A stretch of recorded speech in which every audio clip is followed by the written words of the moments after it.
இயேசுவின் அன்பு இதயங்களுக்கு காலை வணக்கம். இந்த நாள் உங்களுக்கு ஆசீர்வாதமாக அமைய வாழ்த்துக்கள்.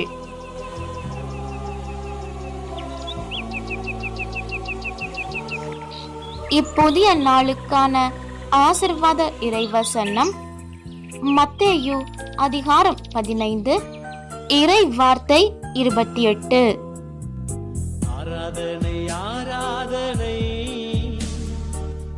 உமது நம்பிக்கை பெரிது, நீர் விரும்பியவாறே உமக்கு நிகழட்டும்.